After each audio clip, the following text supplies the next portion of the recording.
welcome back everybody to the Anti-Stall Racing IMSA series. It's round 7 of season 9, just one more to go after this. That's going to be at Portimao, but we're at Spa-Francorchamps today for a exciting race, a dry race, first dry race we've had in a few weeks. Back to our normal format, so GT3 and GTP all on track at the same time. It's looking like it's going to be an exciting race, a close race out there. Obviously, iRacing IMSA series is at Spa this week, which means full setup ranges and choices available for all of our drivers to try something a little bit different if they want to. Joined by Kirby once again. What's going on today? What are you looking forward to? Spa-Francorchamps is just such a good track. I'm surprised more series don't go to it more often. It feels like we rarely see it. Smiley face. But no, like, as much as it gets abused, it is such a fantastic track that I genuinely don't care whenever I see it. It's incredibly fast, incredibly curvy. It has everything you want out of a track. And it's just a lot of fun to fling a car around, especially the GT3s. Obviously looking forward to the 24-hour race later on this year, but for now, just 60 minutes in front of the GT3s. Unfortunately, I have to share the track with the hypercars, but it's still a very fun lap around here. Yeah, plenty of overtaking opportunities, but also some very, very challenging technical sections, which is going to make for a great race. And when we've raced here before, and this is true in pretty much every series that races here at Spa, the slipstream is pretty crucial and can make quite a big impact in qualifying. Speaking to a couple of the drivers in practice earlier, and we were looking at their lap times, and actually people were going very much a lot quicker with a toe down the Kemmel Straight. So that's going to be something to watch out for, especially for our drivers that are in teams. That can make a big difference. So one thing I will say is, like, as much as you say there's overtaking opportunities, I don't actually think there's that many. Like, traditionally you'd think, oh yeah, long straight into braking zone for turn 5, but just because of the way probably the length of the Kemmel Straight, actually, you have to pull out at some point. As holy lord, I think Melvin Gack just dive bombed 2 cars into the bus stop chicane there. But yeah, like, it's very hard to, like, maintain a speed advantage when you pull out of line, because you'll hit your maximum velocity, pull out, suddenly you've got all that air pushing your nose backwards again, and it's actually very hard to outbrake people into turn 5. It is a very demanding track to make overtakes on. That's why it can be so exciting. You stand up with these massive packs for laps at a time. No one's able to pull away easily, and it's very intense racing. Well, hopefully it should mean... Apologies, I think I was muted for a second. Well, hopefully, it does mean we've got that nice big long straight. The GTPs can clear the GT3s, should we say safely, with plenty of margin. Perhaps that could make for an interesting race if we can keep the GT3s backed up a little bit. This is Casper, who first race for Casper in GT3, making the switch from the prototype field into GT3, driving the McLaren with a gold and green livery for his first race out in GT3. We're going to see what Casper can do. I believe Casper has been placed in the AM category. I would actually just like confirmation from Race Control that I've done that right, that I put him in his group on the broadcast. But yeah, Casper, this is going to be an interesting round for Casper. First out the garage, which means he's going to be first to set a proper lap time. This is he's about halfway through this lap. Not the quickest anywhere apart from Sector 3, but he's one of the only drivers to have gone through Sector 3 so far, but also not slow. So it's going to be interesting to see what Casper can do in the GT3 AM category. Can Casper be competitive? We wait to see. We're going to see the first lap time though from Casper, so Casper will be setting the benchmark. Down into the bus stop chicane. It's not really a bus stop chicane anymore, but there used to be one here, so it's still called that. Pick up the throttle out of the final corner, use all the track you can, and the timing line is quite close to the exit areas across the line. Casper, who sets the first time of the day. And it's a water 2:18.3. I think we saw some down in 16s in practice, so still plenty of time to come from these drivers. But obviously, as we always say, we're waiting for the tyres to come in, and already into the 17s for Gregory Kohler, the first of the pro drivers to come across the line, and that's quickly beaten by Vincenzo Soroche Jr., who often sets the pace in these qualifying sessions, especially early on, and is a couple of attempts ahead of the rest of the field as they run right now. Yeah, I think those times are going to come down. I think you got to think about as well is like this is a long lap with a lot of straights in them. You can get a decent amount of advantage just by having a little less fuel in the car. I think these second laps get a little bit of heat in the tyres, get that fuel count down, and you might be able to set an absolute flying lap. Obviously, having a little bit of a tow is going to help you as well, as Jesus Jimenez is struggling down. Yeah, we're going to jump away from Jesus because I'm seeing my entire log at the moment is being filled by Jesus going to not in world, so that's an issue that race control will probably be looking at to see if that connection can stabilise a little bit. Quinton Bossy yet to set a lap time. He sits behind Tiemann Scholten right now. Tiemann's going to be across the line first. Where does Tiemann move up to on the board? And Scholten only P15. Where does Bossy go? P12. That's a little bit better for the Ferrari. Yellow sectors for a lot of people out there. Daniel Morpido improving. Daniel in a new livery once again. It's the very shiny AMG Petronas livery for this week's race. I wouldn't even call it an AMG livery. That just looks like a Petronas livery. I'm never sure how you pronounce that. I've only seen it written.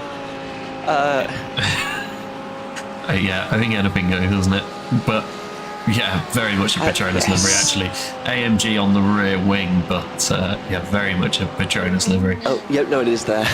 Just about. Everything else is Petronas colours. So Daniel Morphy in the Petronas AMG Lamborghini brakes heavy and late into the bus stop. He's going to swing it through and run to the line. Vincenzo Sirace is improving on his second lap, but Morphy yet to set a lap time. That's going to be it up to P4.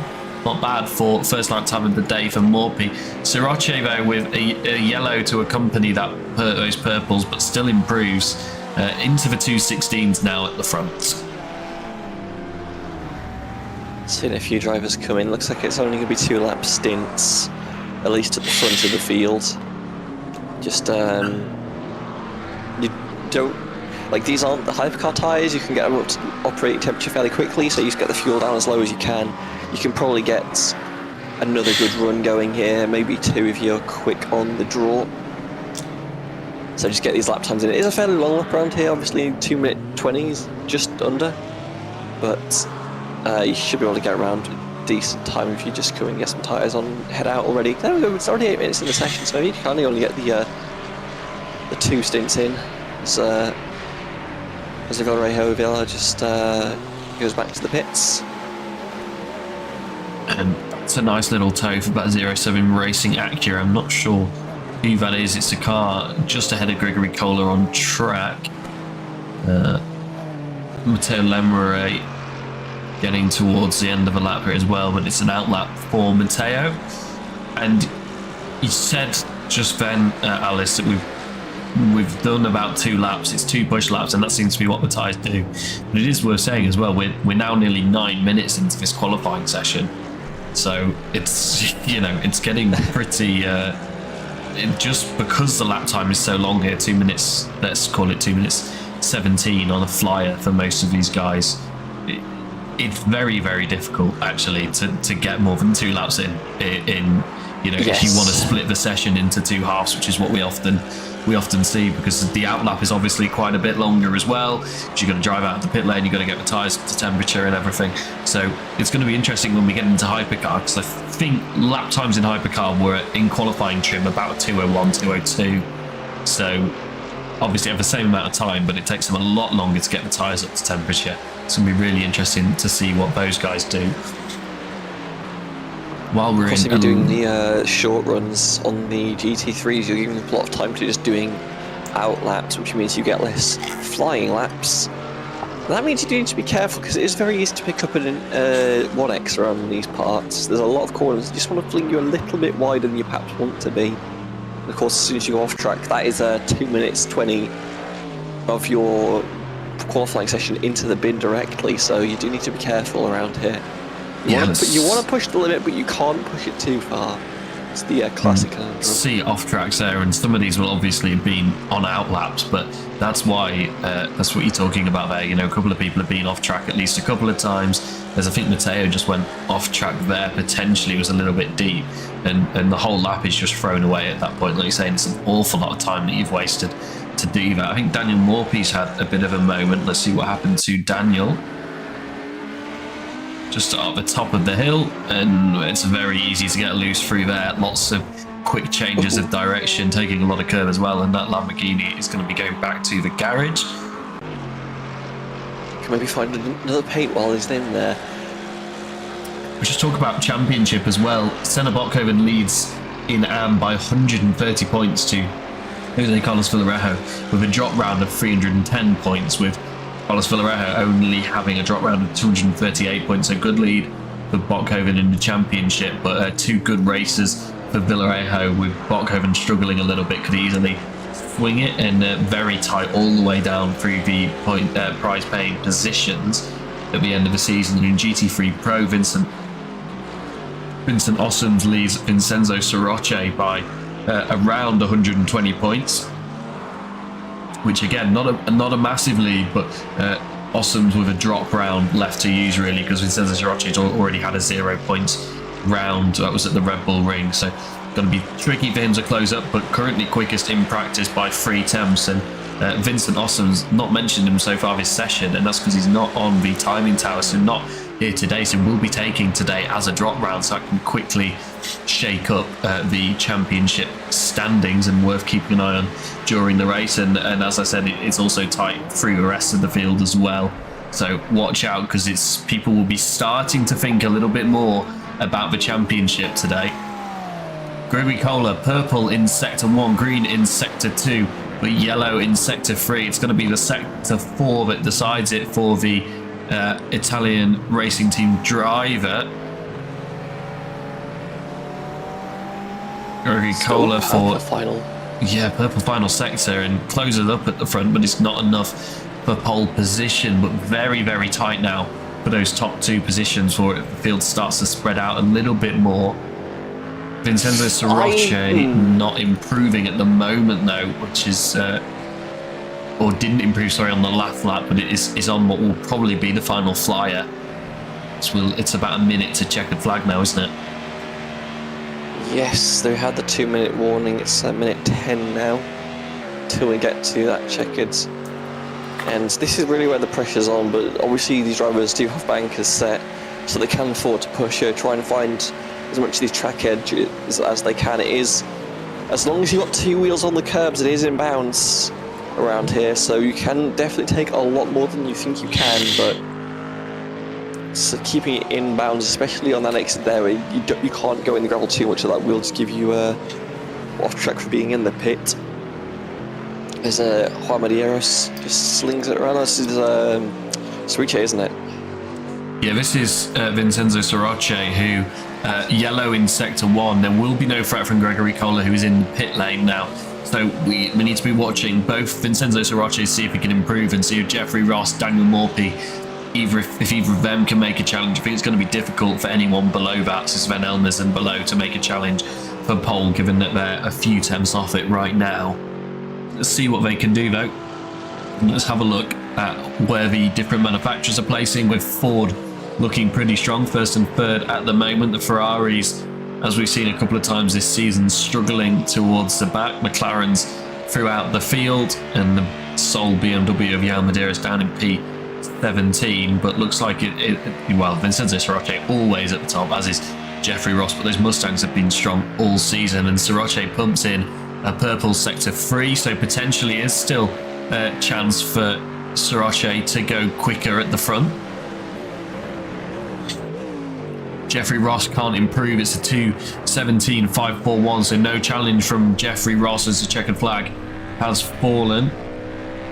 Soroche does improve at the front. It's a 16.727, so puts nearly 2 temps between him and Gregory Kohler, as the hypercar field is punching up at pit lane exit, as you can see just there, all ready to go out. A couple of drivers still to come to the line. It's for 908 and Mick Sayan looking to improve. The AM driver currently sits 5th in AM. and What dives to is- the pit lane, so no improvement No, there. what is going on in this pit lane? They are 3 wide at the start line for some reason. See if anyone else Like, can I'm sorry, improve. Are they Sander Bowen, driving out Daniel yet? Morphy, but my focus is currently elsewhere. Sanderberg comes through the line, but it's a couple of yellows, so he's not going to improve. Daniel Morphy could improve here, though. A couple of greens, 3 greens to finish off the lap. Morphy does improve. It's up to P3. So time gained at the end of the session. Now let's try and work out what's going on with these hypercars and see if we can get a better angle. Yeah, We've got like- a pit lane camera. There we go. Yeah, 3 wides. That's going to end well, isn't it? That's GT3 at the inside, thankfully, but I'm not sure. You can't be doing this. Like, I don't know. What there is were the cars pulling up etiquette towards here? the front. This hasn't been formalised in the rulebook because I presumably we didn't think it needed to be, but something about this seems wrong. We've got cars parked in the red lane, which definitely isn't correct. Green flag flies. Let's see if they get it sorted, because we might just have carnage. Oh, I We've think got one car got a small BMW bump. rider who just sat there in the pit lane, who is now moving. It's absolute chaos. I think Albert Preen might have got tagged slightly in all of that, but I think the funniest thing about all of these drivers queuing up at pit lane exit like this is just we always seem to see several of them that just have to return back to the pit lane because they lose it on the outlap, because you lose even more tyre temperature once you start moving in that they pit are lane. racing Yeah. up into let's comes. Lake comes. Easy for me to say. Well, I yeah, don't know why Sebastian they're so- or his teammate is that. That could be. No, it is Sebastian's moved up a couple of places on this outlap so far. On this outlap, which, by the way, isn't a race. This is the qualifying session. These drivers have so long to get these tyres up to temp. I'm not sure what the plan is here for these drivers. Like, I don't know what's gotten into them. How many minutes do they have? 14. So you're never Yeah. gonna get. You're never gonna get. So it's about just over 2 minutes for a lap. So you're never gonna get 7 laps in, unless they're assuming with the slightly extra time of the checkered flag that they could, if they get to the line quick enough here, they can do 6 flyers. But that's a big challenge to get 6 flyers in. So I would imagine you're only going to get 5 flying laps in. So I don't really know what the rush is here to get on with it. You're also got to assume that they're going to go into qualifying mode on the hybrid system for their push laps.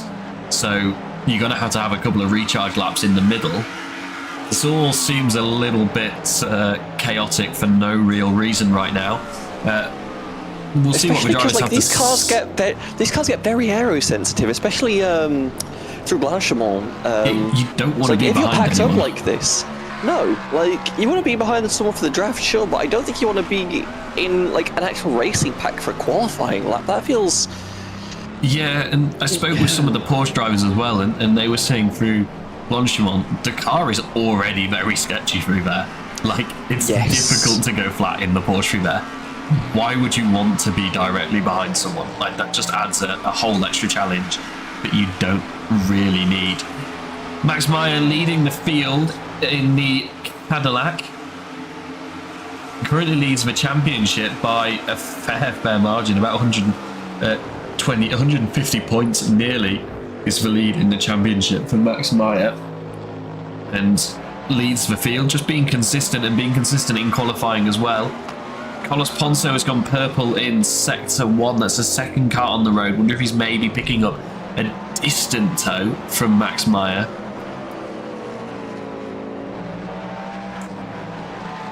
Just trying to keep an eye on the rest of the field as well, but Max Meyer purple in sector 2, as obviously the only car that's gone through there. It is worth pointing out as well, as we say every single week, these tyres need more than a lap to get up to temperature, so this first lap isn't really a true proper push lap. That being said, everybody's trying to stay in the tow of somebody, so I wonder if the tow is maybe a little bit more valuable than we were expecting it to be, and maybe it's worth struggling a little bit in some of the corners to pick up that tow. I think you're going to struggle a lot in the corners. I know that the air advantage is good, at least on the straights, and there are a lot of straights around here, but we seem to have had a lot of kerfuffle for trying to get track position, and I'm still not sure why. You have teams. You can organise in your little group to try and get yourself some little tandem going, but this feels very strange still. Either way, Maya comes through, takes the first lap. It's going to be 2:04.8. It was Carlos 4.8. Pons goes quicker, so 2:04.0, but that's still 3 seconds even off what we saw in practice for the quali push lap. So there's a long way to go before anybody is even remotely on qualifying pace, I'd say. Especially for the drivers at the back who are, 5-6 seconds off the pace, but obviously that's not a true push lap. Daniel Renek goes to the top with a 2:03.8. That's more like what we'd expect, but still a way off the pace that we would be expecting to see. And I think that just speaks to the fact that not everybody is on a push lap yet. And actually, even some of these guys further back do not appear to be pushing as much as I would expect them to be. And you can see on board with the Cadillac here, Sebastian, who's changed cars for the final 2 rounds, just steering wheel, just having to steer back out of the corner to try and find the grip. So the tyre's clearly not fully in their working window yet. Max Meyer pushing on though, purple in sector 3 for Meyer, as Sebastian lets one of the Go Esports cars pass. So yeah, truly not a push lap here, despite what his front deflector may say.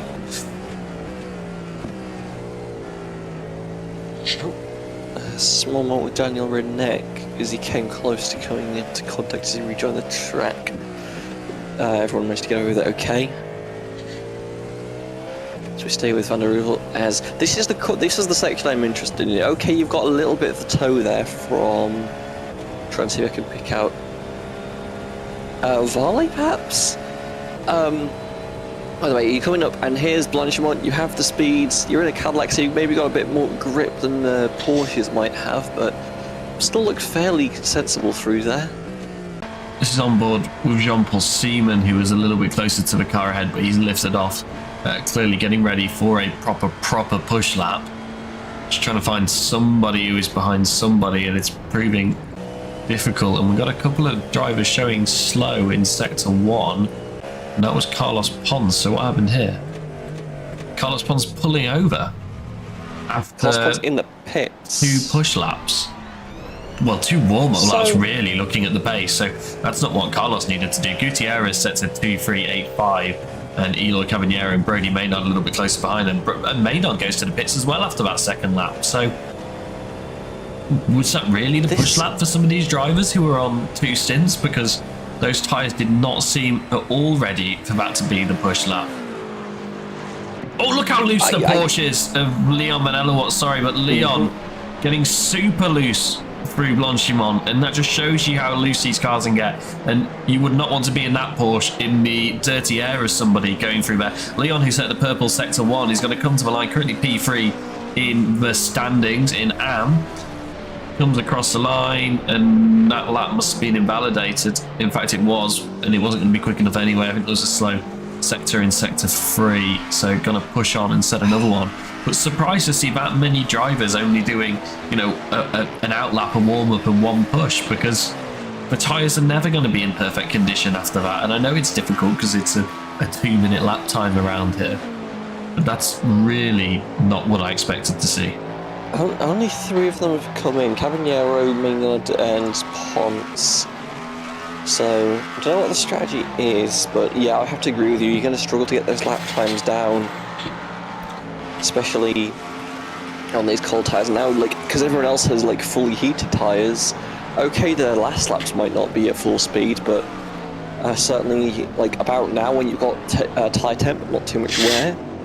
This is probably when you start seeing some really fast lap times. Yeah, and we talked about the off tracks in the first part of the session, the GT3s, but if you're only doing 2 proper push laps, that's an awful lot of pressure on those 2 push laps to be decent laps. Oh, I just looked at the manufacturer split. And Sebastian goes P3. Yeah, the Cadillac's going well here. The Porsches and the BMW struggling, which again is kind of what we've come to expect. Samir Rashad, though, in the Ferrari is pressing on quite well. Purple sector 3 a couple of greens to go with it, and a purple sector 4. That should put Samir to the top, as it does. 202.277. The Ferrari Monty off the road. What's happened to Monty? That is turn 1. So I believe that's just going to be a little too hot, and he loses the rear. Looked very unstable on turning. It didn't come in with huge amounts of speed. But Max Meyer, who has dropped down the order a little bit, but is on that staying out and pushing on, and maybe has had a couple of recharge laps, is pushing on now. It's a yellow sector 1, but not miles off the pace. In fact, still pretty competitive, but it's a purple sector 2 in the Jens Brothers competition car. So there's pace in that caddy still. I think there might have been some validations from where it's kept him down the timing tower for now, but I think the car's come alive and a little bit cleaner. Just a few corners to go. It is looking racy right now.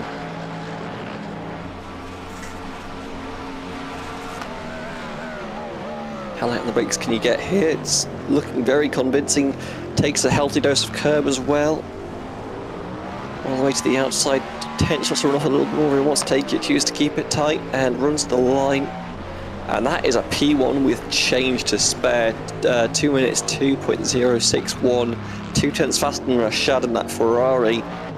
I think these times are about to start dropping like rocks. Sanchez, Cachafiero, 3 greens, make it 4. That's going to go straight at the timing tower. Goes second overall. Rashad had a brief glimpse of hope in that Ferrari, but I think the Cadillacs have come back again. Jean-Paul Seaman was on some mega pace, but lost a chunk of time in sector 3. It was a purple sector 2, so I don't think Jean-Paul's going to move anywhere up the order, unfortunately. I believe this may be what happens. Jean-Paul, it's just wide in Buon, yep. and it's so easy to do. Running some of the fixed sessions here this week just to get an eye in on the track for what our drivers would be doing, and it's so easy to just understeer off the road now that these GTPs aren't the hyper grip GTPs we had last season. It's so easy to just understeer off the road when, and you know, it's not, it just drifts out there. It's not like an unexpected snap that will send you off the road. Just it feels like you should have more grip sometimes than you do, and that's what happened to Jean-Paul Seaman there. We'll be looking to improve. A lot of yellow on the timing tower right now, so I think there's probably a recharge lap for most of the drivers. Honestly, going back to what you're saying about the understeer thing, I think that's the problem with the Porsche as well. I like it because it likes to move around a lot. I like a car that you can like actually pivot through corners reliably as the 2-minute warning comes out for these cars. But when you need a car that's planted to be able to take these high-speed corners, you suffer everywhere because suddenly your high speed, you're understeering into nowhere, and when you try and get some wheel in the car through Blanchimont, it just takes off from underneath you. It's a very uncomfortable position to be in, and it's certainly proving difficult. Leon Elmo, it's the highest Porsche place so far currently in the pit lane, 1 second off the pace. Yeah, anybody the Porsche might be struggling, it's not that bad. Anybody in the pit lane, that's day over for them. They won't improve. Everybody was about to start a lap, including Juanto Avale, who we're watching now. It's going to be the end of the day for them as well. And I believe was that Sebastian has also gone into the pit lane. Yeah, so anybody starting a lap, this is going to be it. With less than 2 minutes left on the clock, so it will be checkered flag next time by for everybody who's out on track. Once they start their flying lap, obviously there's a couple that haven't yet started it. The Jean-Paul Seaman goes up to P4, so finds a bit of time. Not what the reigning champion would have wanted. He would have wanted to be a little bit higher up the grid, but not a bad performance in the BMW, and the two other BMWs are currently 14th and 17th for Albert Preem. Is not where Albert Preem would have wanted to be, and actually drops down to 18th now. Albert's still out on track though, but currently 4 seconds off the pace, although looking on the car log, you can see a fair few 1Xs on Albert Preem's runs so far, so I think Albert just needs to take it chill a little bit and get the lap in. Eloy Cavaniero improves in P5. Michael Karadak across the line can't improve. Juanto Avale looking to improve. Sergio Sanchez, though, with a couple of greens. That'll be worrying Mayer a little bit. That's checkered flag now. So everybody on a lap can finish their lap, but it will be the end of the day for the GTP drivers before we have 5 minutes warm-up before we get ready for the penultimate race. Sanchez, the car looks good in the Cadillac, but needs to find just, well, probably about 2 temps across his whole lap to move himself onto provisional pole. Max Meyer is done for the day, not out on track, so it's all in the hands of the 123 car. Through Bonchimont, car looks good. Gets on the curb a little bit, but that's all allowed. Into the braking zone at the bus stop chicane. So difficult at the end of a 2-minute lap to not want to play it safe in there, but you can't play it safe when you're fighting for pole. It's a little bit wide at the final apex, and it's 2 yellows to finish off a lap, and that's not going to be enough. Doesn't improve, unfortunately. Anybody else out there that can improve? It's looking difficult. Awful lot of yellows on the board. Albert Preem is going to be one of those drivers who just needs to get a time on the board and should move a chunk of the board, and yes, he does. Up to P9, only 2 fastest sectors for Albert Preem, but obviously all his other laps invalidated mean that was enough to move himself up the leaderboard.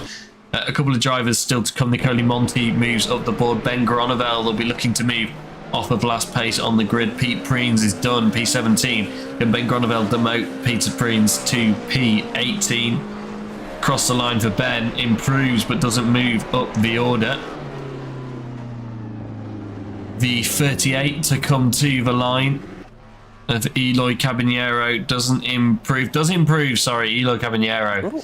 P3 202.69, so gets nice and close to his teammate, and it's the 204 across the line. Sorry, we've not got Michael Karadek on screen, and doesn't improve, unfortunately, and that's day over in qualifying. So Max Meyer will start on pole position at 202.0 in qualifying, and Sergio Sanchez Cachafiero will start alongside him on the front row. While that was going on, Race Control had an investigate of Jeffrey Ross and GT3s found to be impeding. It's going to be a pit lane start for the 15. That's a rough thing. Well, Ross was scheduled to start 4th, so a bit further back in the field than you perhaps want to be. And, oh, that's not... has just put nice smiley face in the chat. That's not going to be go down well in Race Control.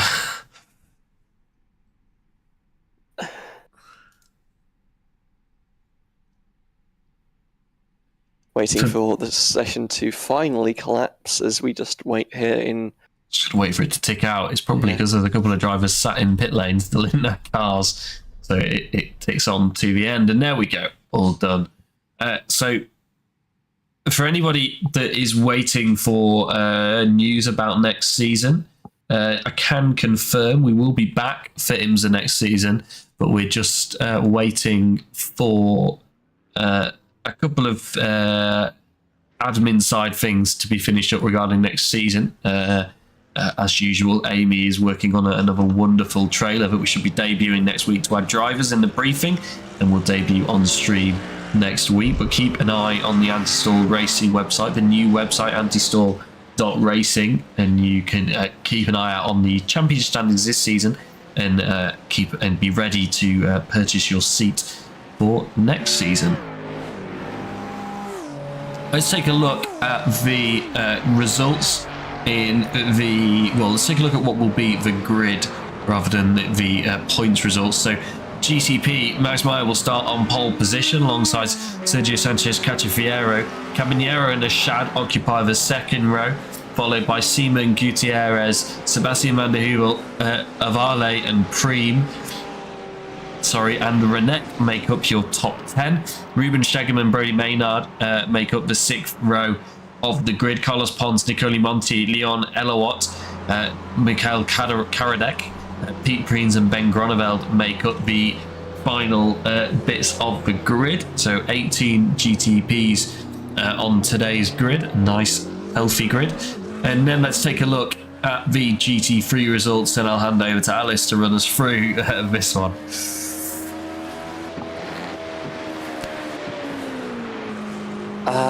Give me a second because my stream has decided to go full potato quality as we briefly then come into Vincenzo Cerrice Jr. coming in first place on the grid for Vesta Sport ahead of Gregory Cola and Daniel Moore for Ready Go Racing. Jeffrey Ross qualified fourth, will have to start from the pit lane after impeding incident. Sven Elmers will come in fifth and Jose Vallejo Villa will be in sixth for Go Esports. Fabio Gibrino will start in seventh for Sirius 7 Racing ahead of Casper Hu and Silva Cohen for Velocity Racing. Melvin Vack in the Drackheim Racing Team entry starts in 10th place ahead of Mick Stein for the Dutch League Racing. Jesus Jimenez for Go Esports starts in 12th, Jack Reeds for Reed Racing in 13th, Mateo Lemeray and Quentin Bosey starts 14th and 15th. Kieran Scholten, Dutch League Racing entry, starts in 16th, ahead of Juan Medeiros for Drackheim Racing. Bram Cran and Sander de Bell for Era Esports Racing Team starts 18th and 19th. Cohen Gerrits did not set a qualifying team, but has been allowed to start by race control for Viracho Esports Team and will round out back of the field. As usual, our race director on the radio to the drivers, giving them a bit of a reminder. But also that cars further back in the field are aware of it and are aware that cars going through the bus stop might be quite slow prior to the race start. My favourite bit of Andy's weekly reminders is that he always sends us a message making fun of the fact that we're going to have to pause our broadcast momentarily. But I wish you all the best race. And that's that. Fantastic. And that shows you how deadly the Porsche can be through Blanchimont, especially on the colder tyres, as Leon Van Ellerwatt gets very, very loose through there and dives to the pit lane after a scary little slide. So watch out for that on lap 1. We'll just briefly mention as well, the championship leader in GT3 Pro, Vincent Ossoms, is not here. His drop round, so his lowest scoring round, was currently 285 points out of a possible 385. 385 points is what you get if you qualify on pole and win the race. So, you know, a fairly decent amount of points, whereas Vincenzo Cerrice's drop round is only is 0 points. So that Vincent Ossoms will effectively lose 285 points to Vincent Ossoms, whatever happens today. So watch out for that, because it's gonna tighten up a lot in GT3 Pro, and if Vincent Ossoms can have a clean day today, he could potentially go into the final round of the season with the championship lead. And very tight in both of the AM categories as well. So we'll try and keep you updated on all of that as the race goes on. And we get ready for a thrilling 1 hour sprint around Spa. 2 pit stops expected. Spoke to some of the GTP drivers. They think it's definitely going to be a 2-stop. Going to be very difficult to save enough fuel to make it on the 1 stop today. You are on the throttle for so much of this track. I would struggle to see where you could save fuel and still be reasonable lap time around here. That everyone's saying 2 stops, does not surprise me. Yeah, you basically flat out from turn 1 all the way down to the end of the Kenmore Straight, and when you get to that second half of the lap as well, in the final sector, that's pretty much all wide open throttle as well. So, like I say, very little opportunity to save fuel around here. I think we were talking about 12.8 laps when I spoke to drivers who were running, which obviously it means 12 laps, or you could save a little bit and get to 13. But obviously, if you've got to do the 2 stops anyway, you might as well push and not give up the lap time unless you're that close to a car ahead that you can save and it's not costing you any lap time potentially. Gridding up then, it's not a full formation lap. Yeah. So this is going to be interesting because it's the classic cold tyres, but especially into a Rouge Radion. That sector is dangerous. Cars are going to understeer in every direction up of that hill. I would be... If it ever makes it through, I would be pleasantly surprised. I'm expecting an incident of some variety. I think these drivers are sensible enough to keep it on track for the most part. I don't think we're going to see anything drastic, but I expect a few minor taps. But also, these cars are going to have to launch in the chicane, which is not going to be pleasant, because you have to get on the throttle while you're not sure what the car in front of you is necessarily going to do. So we might see a few minor incidents there, but it should be a way to at least break up the fields coming in towards turn 1. Yeah, I think we're going to see some aggressive tyre warm-up on this formation lap. I think it's going to be an interesting turn 1, and particularly an interesting, what I imagine is turn 2 on the way into the Eau Rouge Radion complex.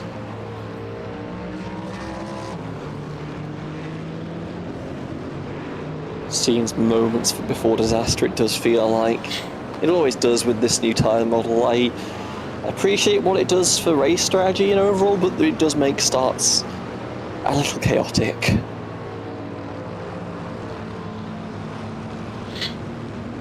And we get to look forward to the GT3s having this, or at least a version of this model as well next season. But that is then, this is now, and right now there are 18 hypercars about to get full send into Turn 1 at Spa.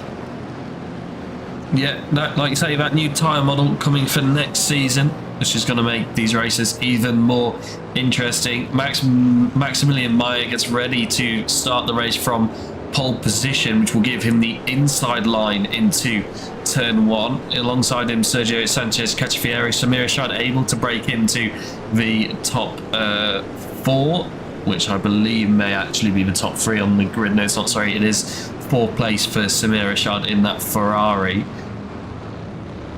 Can he hang on? Jean-Paul Seaman directly behind him in the BMW. It's going to be difficult. We're getting ready to go green.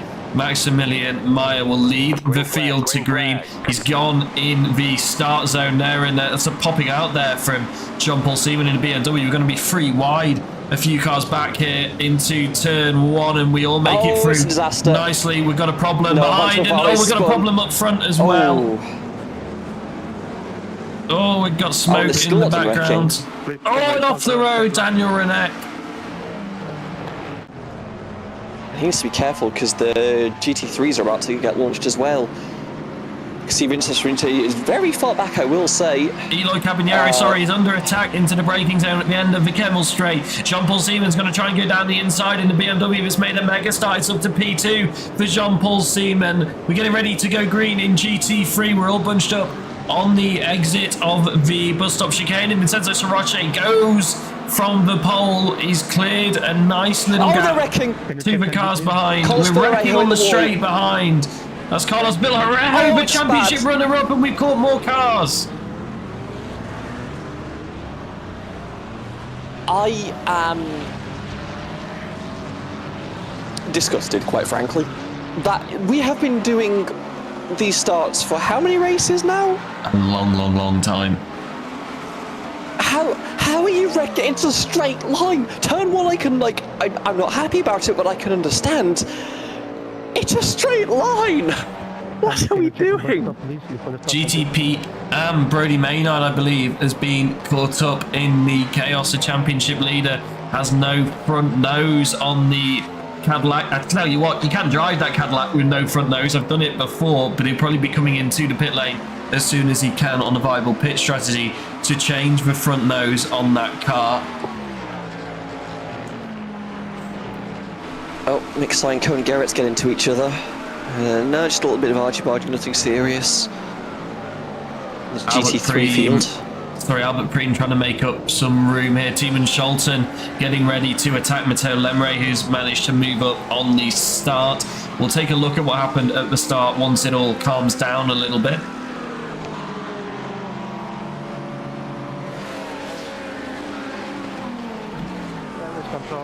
In my case, I think I was in the inside. I have nowhere to go.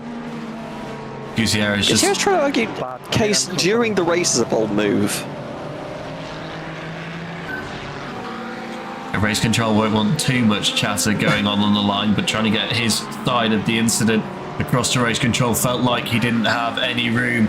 Ben Groneveld getting attacked here by Leon Elawat, our leader in the championship, has got damaged. That's Brody Maynard. Leon Van Elawat, who currently runs P3, is trying to get up to P2 in the race. Can he get it done in the Porsche on the brakes? Porsche v Porsche, and he gets it done around the outside, and Ben Groneveld's now got Nicole Monti to contend with. He's got to go down the inside. That would have been a brave move. Has to back out of it, because that would have ended with tears from at least one of those two drivers. Brody Maynard is back out on track with that repaired Cadillac.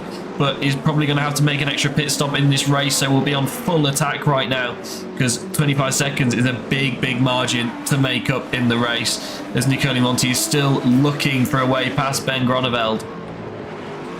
Not going to do it here. It's a very narrow bit of track in terms of where the actual pace is. We're still going to try and jam it down the inside.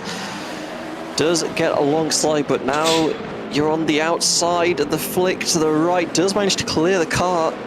Monty takes third place in GTPM. Impressive. I didn't think it was on from that far back coming into Pujon, but manages to get the car to stick, finds the line, finds the grip, and just sends it in deep, and that's a very good overtake, in fact. Side by side at the end of the Kemmel straight here. This is Cone Garrett's, and who's trying to make a defensive move against Jack Reed, but it's not gonna give.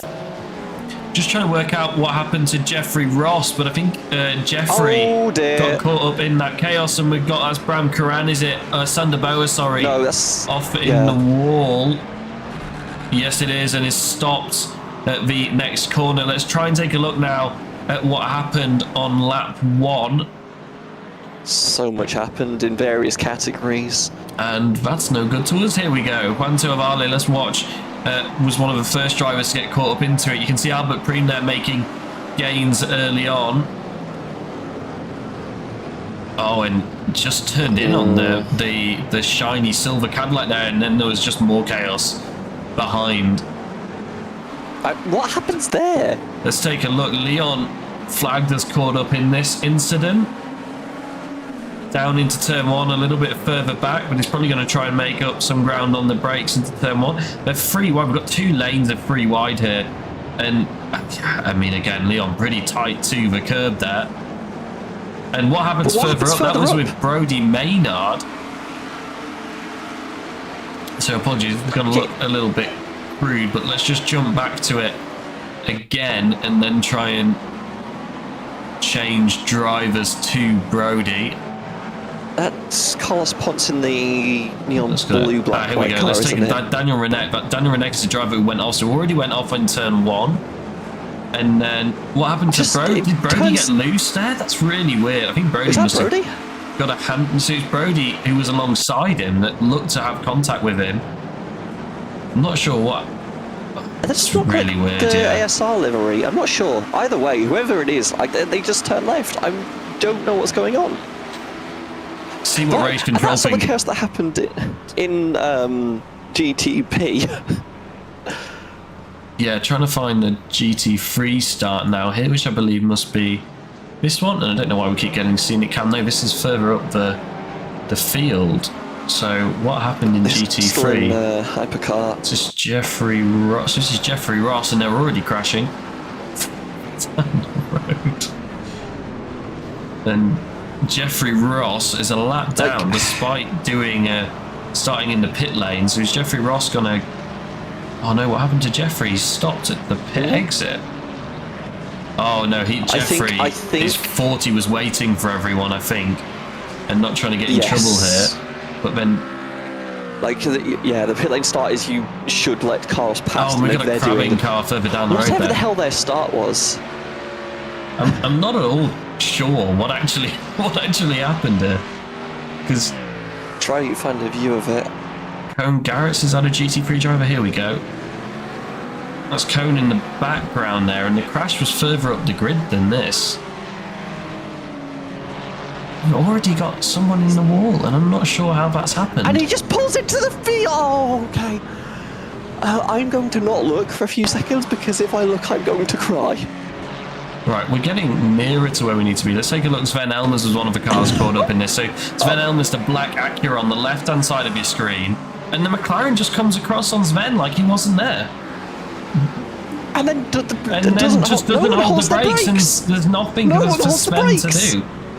Let's take a look from the onboard, but I'm not really sure if we can get an onboard, that is. I'm not really sure what Cone was meant to do, because Cone on the brakes, I think you can hear it there.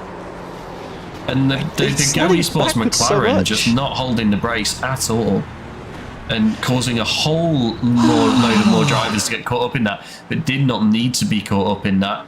And we've got another crash here. Leon Van Ellerwatt and Quinton Bosi are being caught up.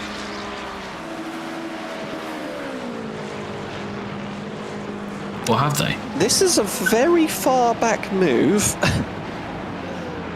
Not sure what happened here, actually.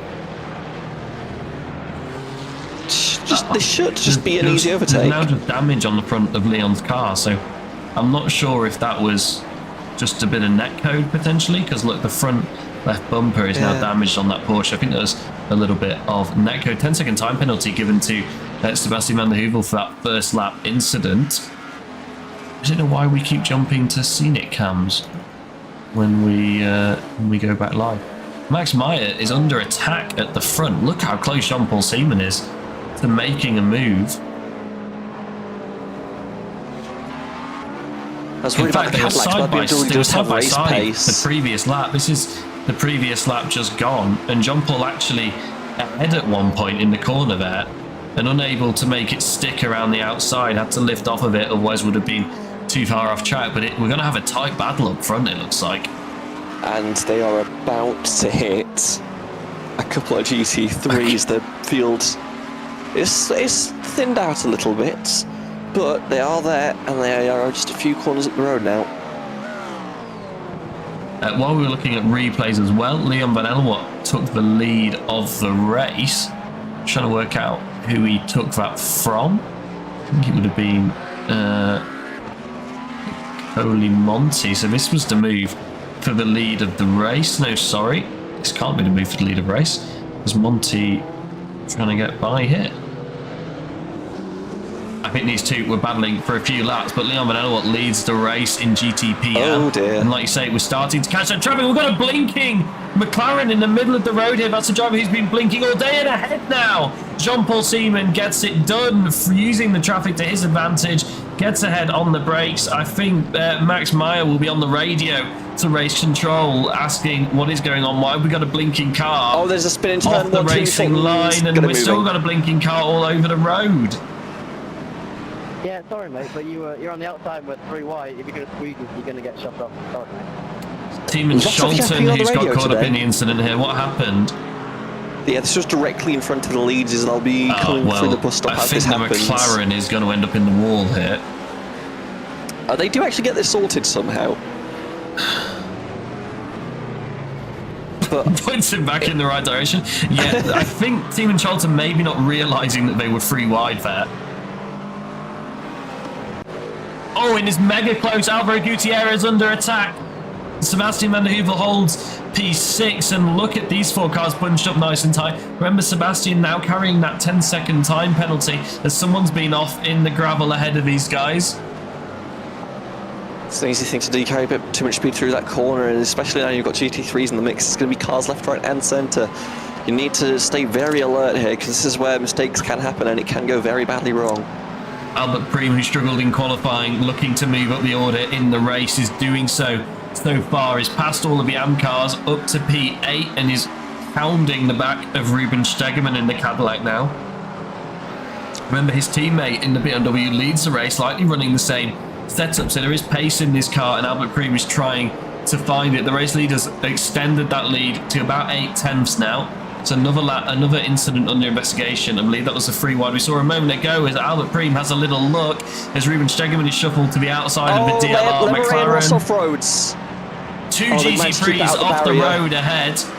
And can they all rejoin safely? It looks like we're going to so far. What happened to Matteo Lemre? This is how he ended up off track, side by side with Jeffrey Ross. And wow, spins, and then they both end up pointing in the right direction somehow after that contact. I have no idea how Lemre avoided the barrier, but he's not happy about it. Yeah, straight on the blinkers, very unhappy as you would imagine. Sebastian now looking like he's the one that's going to make a move. Is Sergio Sanchez Cachapiero now as Van der Heuvel tries to move up to P4. Overall, he was not happy with this Cadillac that he switched to for this race in practice. Couldn't get the pace out of it, but looks like he's trying to get it, getting used to it a little bit more now. Remember, Casper, who currently leads in GT3 AM, but he is not part of a championship battle, and Senna Botkoven currently sits P2, so that's a big opportunity for Senna to extend his lead if he can stay P2 or even move up into the lead, as we've got a little bit of detachment here going on now. Ruben Stegemann is side by side. What's happened? And we've got Jack Reed jumping to the pit lane. I have Cone Garrett's to the pits. Jack Reed. What happened to Jack Reed then? Because I've got Jack Reed as a crash. What happened to Jack? Oh, and just avoiding the stricken Acura. And Jack is going to catch the barrier. That's so unfortunate. This is what happened to there Cone. on the inside. Yeah, he's just going to miss the corner, I think, and find the wall, and just wanders too far back on track. See what actually happens. Albert Preem going to send it down the inside. Yes, he does. Albert Preem is going to pick up a huge penalty for that. What? Albert Preem was trying not to lose any time. That was an audacious send from Albert Preem. You can hear it in Alice's reaction. I think that's going to end up with potentially even a drive-through penalty, because that was just drove into the back of another car there.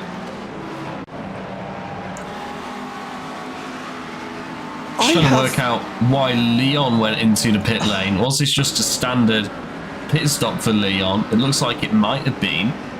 Leon, who was leading GT3 AM, remember. I think Leon may be just thinking, let's just get out of this traffic because we're losing so much lap time. And I can tell you, last lap times were 7 seconds, 2:07s for most of his field, which is, 3 or 4 seconds off what they would be running in clean air. So maybe a smart move from Leon. We've seen him do this strategy before to come back through the field and finish well. Carlos Pons looking for a move to get onto the podium in GTP AM. I'm going to try and reconnect to iRace Control, so apologies if we have some blinking from a second, because we're going to need to see what is happening with the penalties in this race, because it's going to be crucial to the final standings. And that's a 20-second time penalty for Mayer. Is that for Mayer, the 92? Yes, I believe. Where's Mayer? No, Mayer's the 25. So who is the 92? Brody Maynard. Brody Maynard. That is probably for the lap 1 incident, I would have thought. Yes. Yeah, no, okay, for coming back across. Wow. Was that 20 seconds I just saw? 20 seconds. 20 seconds for Brody Maynard. I didn't recognise the That's SR for livery this at the contact start, here, yeah. Yeah, it's not shiny left. for some reason, is it? But yeah. Straight left. No. No, that's a slam dunk penalty every time. I agree with the control. I remember that the ASL livery being a little less bright than that. Either way, I think it's normally a little bit more shiny, so it looks like less of a brighter colour. But yeah, clearly the spec mount not working on that car. Pete Preens trying to get back through the field, gets past another GT3. Mick Sayan and Tiemann Scholten battling it out here for P4. And Matteo Lemre just staying in the distance behind after his contact with Jeffrey Ross, but just trying to stay in the conversation. Jean-Paul Seaman still extending out front in the lead. Leon has come back out in P5 in class, 19 seconds off the next car, but will have avoided losing a little bit of time to the traffic. So watch for Leon. He's off cycle with the rest of the field. it's interesting because depending on where you shuffle out, you probably still have to go through the GT3s. Carlos Pons looking to make a move. I suppose the difference is you're not got all the GTPs around you who are going to be, trying to dive you at the very last second, and the other cars in your class will have already broken up the GT3 field as well. So maybe there's more gaps to slot into. And you just avoid all the chaos of racing people in your own class as well, which, as we've seen several times already today, does not always end very well. There's lots of stuff under investigation. We're going to keep you updated as the race goes on. Carlos Pons is hounding things. Yeah, Carlos Pons here, though, looking for a move, and this is the closest he's been for a few laps. This is against the DLR Porsche, Ben Gronevel just in front, and it's going to have to be the outside line. And does he box him in behind the GT3? He does, very smart there, as Carlos Pons has to give up on this occasion, but he's going to try and hang on to the back of the Porsche, and he's pushing the Porsche down the inside. Carlos Pons just shows his nose, but knew the move wasn't on. He's trying to stick to the back indeed, just gets a little bit faster in the corner. I wasn't sure if Ponce was ready for Gronevel to slow up that much, but either way, they think no major damage done to either drivers. I'll keep it pointed forwards and keep slugging. Oh, what's happened to Leon? The driver who was trying the alternate strategy just showed a crash message in my log. Looks to have carried on though, is still driving. What's happened to Leon down the inside of the AMG who pretends he wasn't there? That's what has everyone just forgotten how to drive for the last week? I'm glad you had the same reaction to me because I think that maybe the GT3 didn't know he was there. It's just pretended he wasn't there. Like, Jeffrey Ross, who's a lap down, I believe, or a long way off the lead because of his drive-through, has just been off the road and has caught the barrier and has jumped to the pit lane. But Jeffrey Ross is, I believe, probably out of this race now. And Jeffrey, who was pretty high up in the standings, P3 in the championship, not getting a good result today is going to cost him big time. I'll be honest, I'm not sure, because I don't think anyone wants to win this race given some of the driving standards we've seen. Carlos Pons looking to attack again. He's going to get another good run through Rouge if he can hang on to the back of the Porsche. And we'll have a great opportunity towards the end of the lap. So the problem is, I don't know if Ponce will, because you can get the draft, but as soon as you pull out, again, all that air hits you, and suddenly you don't have the overspeed. You'll definitely try the move, get Cadillac is strong on the brakes, so it doesn't even pop out, and that's the closest he's been for a while. No traffic that time to slow him down either, and you can just, like you say, Alice, just so hard to get the move done in a straight line, but you can see Carlos Pons clearly has the ultimate pace over Ben Grunewald because he's hounding him through all of the corners but just can't find a way by. He's gonna have to be decisive on the brakes if he wants to pull off the move. The leader now 3.45 seconds in the lead, so Jean-Paul Seaman stretching his legs out front. Yes, to say, it's one thing to catch, it is another to pass. Track around here, like, I feel like you do need the traffic in these cars to actually make a pass stick. Just try and force someone offline at a weird time, try and catch them off guard. That's how Seaman got past Mayer at the early goings of this race. I think that's what Ponce is going to need to get past Grunewald at this rate. Oh, down the inside, he's going to have a look. That's going to end badly, surely. We saw it go wrong for Jeffrey Ross and Matteo Lemre early on, and that does not work. The 26 has just been given a black flag. Jose Carlos Villarejo, easy for me to say, no it isn't. Drive-through penalty causing a collision. That's the wrong incident, but just trying to get this replayed for you here. Yeah, this is the Go Esports McLaren who just comes across on Sven Elmers. That's why he was given a drive-through. We saw this eventually when we managed to get the right camera angle, and obviously didn't hold the brakes, which caused all of the further collisions in GT3. And wow, Nicole Monti's been off. Nicole Monti, who is leading, has had some sort of moment, looks to still be in the lead, only by 1 second now. Oh, and just wide. That's all it was at Blanchimont. But the Porsches, we've seen it all day. An absolute handful through that. Oh, sorry, and loses it through the final chicane.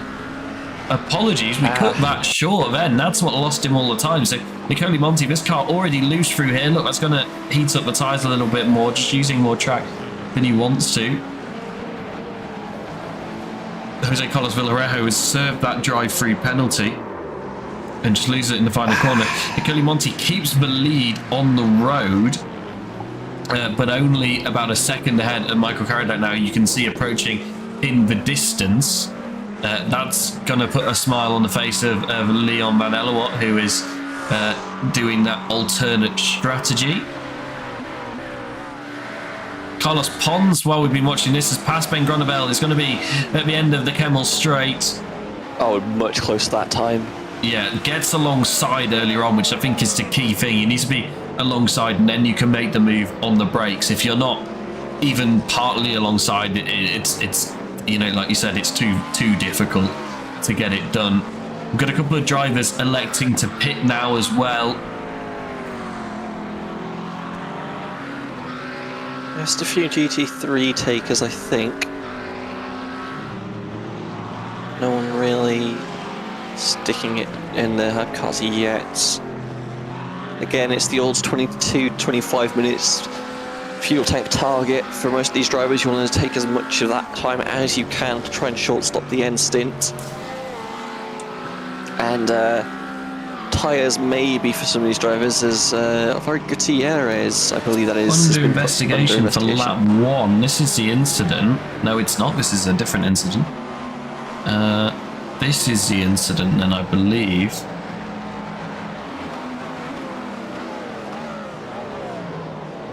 Or not? No, this is definitely. This has been flagged, but this. Oh no, it is a 1X. So I'm not sure what this is. Unless race control just putting something different, or maybe Alvaro picking up a slowdown and not serving it appropriately. I'm not sure what this is going to be about. We'll wait confirmation from race director Andy Tapman, but I'm not sure what I'm seeing here, I'll be quite honest. That was just a wrong incident flagged because they needed to flag something and they couldn't find an appropriate place to flag it. Can sometimes be what they do, just so the timestamp is in about the right area. Oh, a bunch of GT3s in. Yeah, all but our leader there in GT3 Pro. So Vincenzo Sroche able to go a lap longer than the field, assuming that's not a mistake. Casper who? So all of our GT3 AM drivers into the pit lane. I believe Senna Bokhoven came to the pits last time by. Yes, he did. So Senna was running P2, probably will come out again in P2. Alvaro is under investigation for spinning Samir on lap 1 in Bruxelles and had understeer at the hairpin, so that's potentially what happened to him. Samir is still in the pit lane. So, sorry, Senna Bokhoven comes out in P2 where he was before the pit cycle. This is what happened on lap 1 to Samir Ashad, who was already spun out once on his own. So that can't be what happened. No, it's not. This is what happened. Apologies. Already in the wall there. That's after what happened. And that's also after what happened. Oh, there we go. Yeah, just see the nose coming down the inside there. Yeah. Not the best angle, unfortunately. And then what happens there? I guess, like, no, I'm sorry, like, why aren't we holding our brakes? Like, why are we moving across the track like that? There's two things here, isn't there?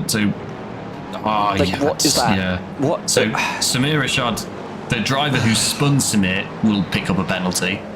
And now Samir will also likely pick up a penalty, although Samir is back in the pit lane because he's picked up another meatball flag. So, obviously went off the fast repair, so it's going to be day over for Samir.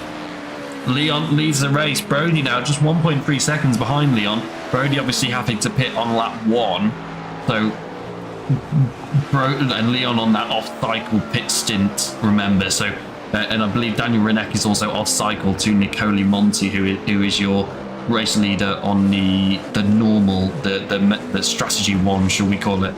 I think Brody Maynard may need to do 2 more stops in this race to make it to the end, potentially. So remember, Brody also carrying that 20-second time penalty. So if he can avoid making 2 more stops, that would be highly beneficial for his race. But it's going to be very, very difficult to do that. Max Meyer to the pit lane then. Sorry, Samir Rashad has been handed a drive-through penalty at some point. For a free zone. Yeah, I can see a black flag was given, but he was already in the pit lane and out of this race, I think, with the repairs that needed doing. Oh yeah, I just see him parked, yeah. Which is why I can't see the black flag. So, pits from the leads brings Preem into the pits as well. Where does Seaman cycle out after all this? They are getting aggressive as Van der Heuvel's chasing Sergio Sanchez Cachafiero. Yeah, you can see who's made into the bus stop. Yeah, you can see who's made a stop there on screen, and Sebastian, I believe, was ahead of Sanchez earlier on in the race. In fact, no, he wasn't. Sanchez was running P4, sorry. Sanchez was threatening the podium at one point. So that's a nice move done for Sebastian, who will move up into P5 after the pit cycles are completed. And somehow Max Meyer, now 7 seconds off the lead, and Alvaro Gutierrez has jumped up into P2. Gutierrez only in the pit lane for 34 seconds versus everyone else 43s to 45s. I'm not sure how or why. Yeah, But looking that at car pit was, time, and it was 10 seconds less in the box, definitely. So that's probably not enough fuel, unless he's trying to do his short stop in the middle of the race, and will then fuel longer later on. That's the only thing I can think of. It's certainly a strategy. See how it shakes out. Sanchez not going to let Van der Heuvel pull away in this battle, but Sebastian flashing his lights at the GT3 as he finally gets through. There's Jack Reed in that gold Porsche. Gutierrez, 10-second time penalty for causing a collision with the 46. That's the driver who currently runs in P2. And that's the driver who did the short stop. Let's take a look. This is the incident. Yeah, but this is further around. That's that was the lap 1 incident, wasn't it? Down the inside.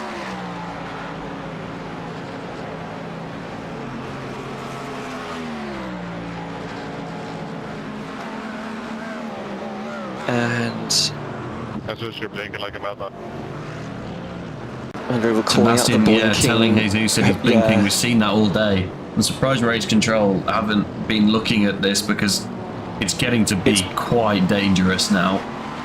We saw the first time the traffic came by, it was pretty sketchy. So surprised it's not been reviewed. I believe the process is that you tell the driver while they're driving to see if they can close down anything else that might be hammering the internet, like a stream or a screen share in Discord, and then if it doesn't get any better, you call them to the pit lane so they can try and do something about it. I think next season we may be looking at including iRacing's new connection security software. Max Meyer under attack here from Eloy Caballero. I wonder if Max took tyres. We've seen him do this before, but he's lost 4 seconds nearly now to Alvaro Gutierrez in the last lap or so. Villarrejo in the wall. Jean-Paul Seaman got involved. Gills for review, but Seaman came out the better of the exchange, and we see Villarrejo in the wall. Villarrejo, the car that obviously that was blinking. No, that was a different car. That was Jesus Jimenez. Jesus Jimenez, and Jean-Paul Seaman tries to get down the inside. Let's take another look from a different angle, if we've got one. Not really, but looks to me like the GTB was fairly alongside. Let's take a look from the chopper camera. And I'm going to cry. I'm gonna go over here. Come on, guys! What happened? We had 2 good rounds of racing. Oh wait, they were single class rounds. That's probably why. It's been 3 weeks since they were all on track together. They've got a lot of built-up multi-class frustration to get out. But we expect better and normally do see better. Ruben Stegemann on the attack, a little bit further down the field.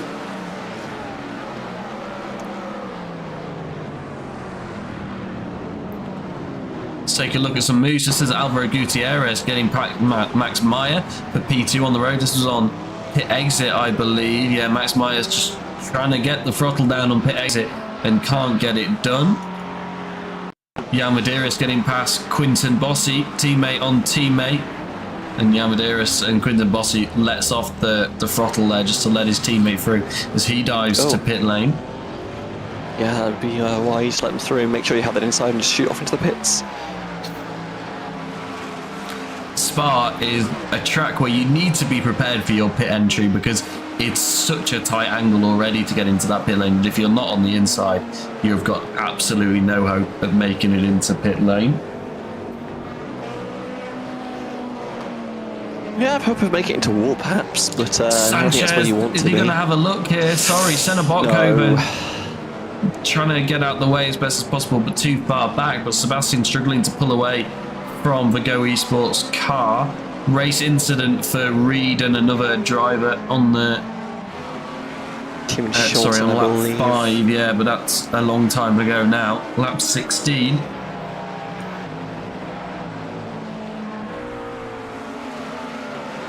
Vincenzo Soroche leads by 2 seconds in GT3 Pro. Casper Hu leads in GT3 and by nearly 10 seconds now.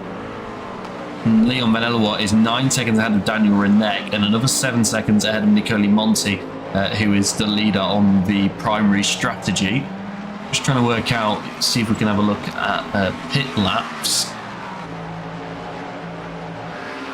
Because what is going to be key in AM is when Brodie Maynard came into the pits, which was lap 13, so only 1 lap further than the rest of the field. So Brodie is really going to struggle to make it on 1 more stop. It's going to have to be a fuel-saving race now for Brodie.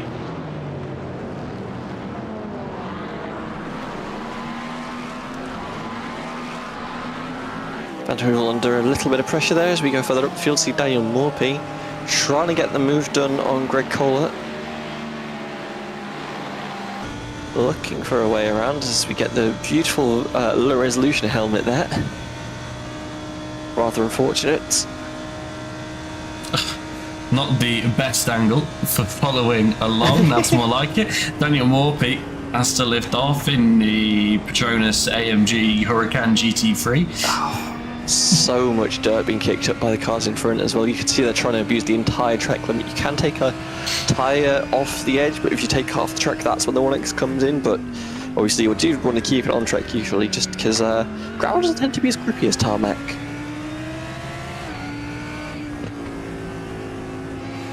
Still Morphy trying to keep the pressure on Kohler here. Keeps it fairly tight. It just, again, it's one thing to catch it and it's another to pass, and I'm not sure where this opening is going to come from. Oh, and is the GTP going to give him an opportunity?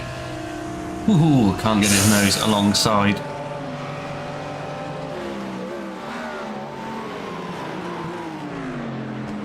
Still, Morphy's definitely cooking something here.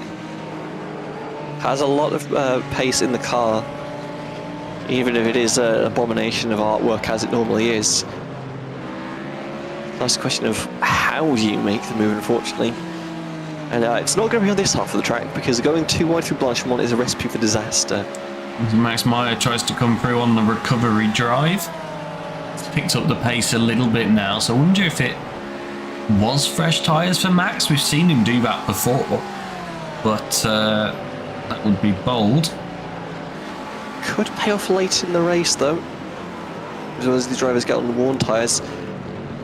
Side by side up front as Daniel Morphy finds a gap down the inside, yeah. It was a purple lap last time by for Daniel Morphy as well, I just noticed. He's up to P2 momentarily, but Gregory Kohler is going to have the inside line. He's going to be free wide with the GTP into turn 1, and that's going to minimise. Then it's going to go wrong because Daniel Morphy spent spinning round in the podium positions and has to reverse back and gets it pointed in the right direction. I saw that car inch forwards, and I thought for a brief moment I was going to have to disconnect from this call, otherwise I would say something I would rather not say on the broadcast.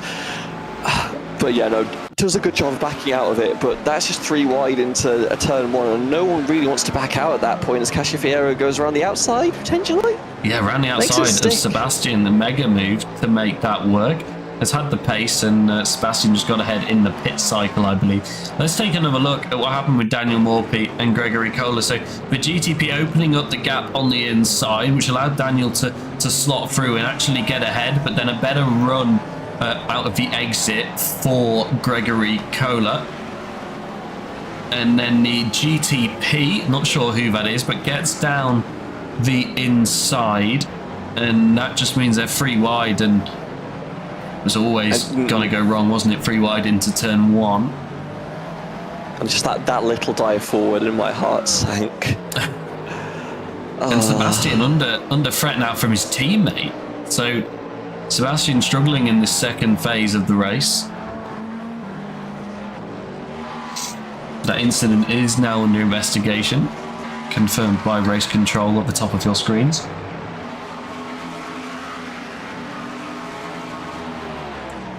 See what Van der Poel does here. Should be a fairly straightforward flick through Blanchimont. The cars are going to separate through here because Stegman can't stay close through here. At least shouldn't be able to. Ooh, Gutierrez goes to the pits. Yeah, Gutierrez to the pits. Like we said, he had that shorter stop, didn't he? That allowed him to move up into P2. So That does mean he's going to be into the pits now, but should be able to fuel up fairly easily now and make it to the end of the race. So drive through, blocking and causing a collision for the 55 GT3 to GTP. So who is the 55? That's Cohen Gerrits, who's a long way off the lead lost now. on track and in the pit lane, and has been for a while, I believe.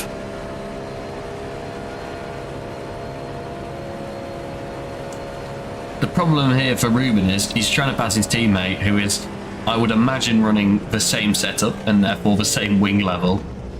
In the same car.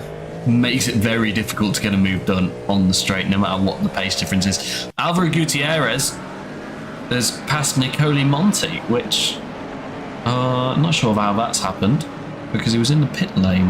I believe it was probably just because of where pit lane exit was, because that's Nicole Monti on the left and now right hand side of your screen.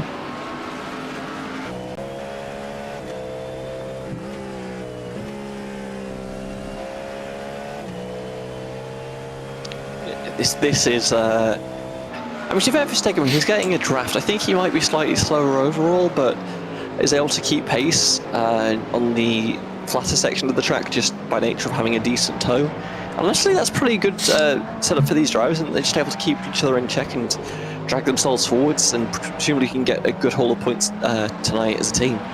It's the classic what we've seen this season for Ferrari in Formula 1. Whichever driver is behind and has a DRS appears to be quicker at that moment. So I think if these two were to swap round, Sebastian would be all over the back of Ruben, and they're probably better to just work together. Monty did get past Gutierrez there. I'm not sure what happened, but did Gutierrez change tyres and he's just on the cold tyres because he's all over the road at P1 and just looks to... I think that is a slowdown, so it's a fairly easy release there to just let the car through. And Monty now will just try to pull away. Obviously leader on that alternate strategy in GT3 IMSA, so not fighting for position directly, but will want the clean air.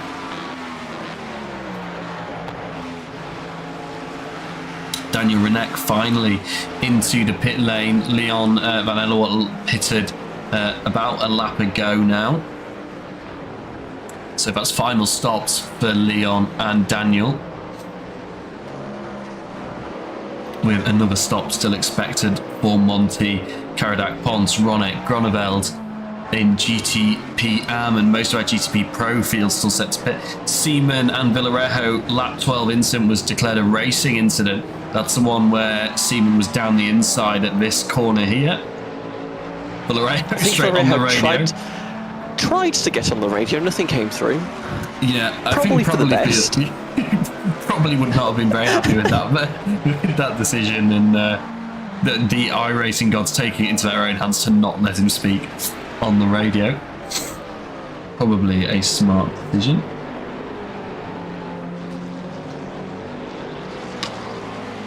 And once again, it's just Seaman pulling away, has 6.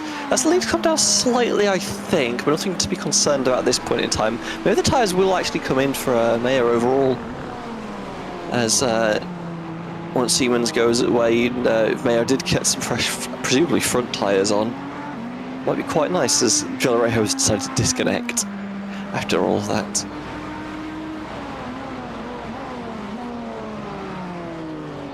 I do wonder if race control were having discussions with him about the connection quality. No, that's not him, is it? Yeah, I keep getting them mixed up. That was Jesus Jimenez, wasn't it? He was having the connection issues, and he's still having the connection issues. I can tell you on my race tracker is still picking them up. Well, is logging as a connection issue every few seconds. So very surprised that we've not seen the driver being called to the pit lane.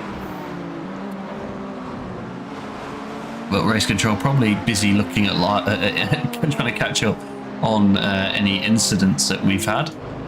Oh, that's hello, Michael Karadak. Something was wrong then. Let's take a look here. This is what happened to... Nope, this is completely the wrong car. And nothing showing up for me to actually jump to for Karadex. It looks like just got loose on the exit of the final corner. Yeah, very believable. It's you're putting your foot down, trying to get as much speed down that short straight as you can. Monty under And attack here as the pro driver tries to move through. Carlos Alvaro Gutierrez, and does so, but he uses all of the curb.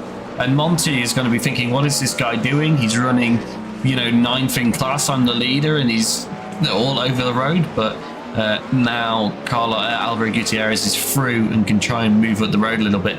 But what Monty would be worried about is this is the teammate of the guy who's running just 3 seconds behind me. Will not want to lose any time unnecessarily, so watch that gap to see if Carlos Pons can close in. Monty is going to fall off of the back here slightly just because you don't want to be too close to a car you're chasing. The aero wash is just going to ruin any chance you have of coming through a corner nicely, but if Gutierrez does have the pace in the car, should be fine. This is what happened to Michael Karadek because Carlos Pons got by and just got loose on throttle. You just saw it off screen there. Yeah. Just put his foot down a little bit too much. Kept it out the wall, surprisingly, to be honest, because that thing was pointing directly out the wall. Jean-Paul Seaman, Ruben Stegemann both in for their final stops of the race as the rest of the field carry on.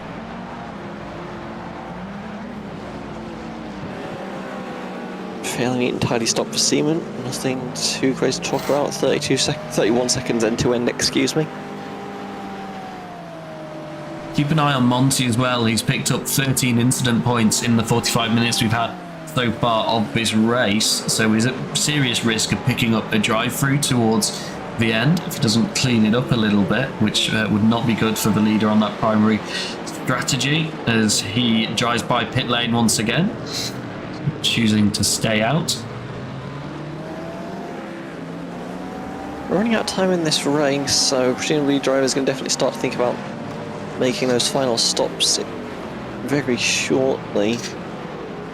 Short second stint for Seaman and Stegemann, who only went 9 laps compared to 12 on their first, so trying to maybe break out the gap a little bit, maybe put on tyres. I would be surprised, but I'm just throwing it out there as a thing they could do. If those fronts get very badly beaten, it might be worth going through a cold phase on some tyres to try and do something. As Hollow Out tries to get Grunwald here, does get so very late on the brakes. A lot of speed to carry into the corner. And yeah, there we go. And he's going to have to give up the slowdown. So let's take another look at what happened here. Maynard behind probably sees where Leon brakes and thinks, okay, I can brake there too. And no, keeps it on the road, fine. But I wonder what's going to happen here because Leon obviously picked up a lot of time by being off the road there. Isn't giving up the place because probably has served the slowdown.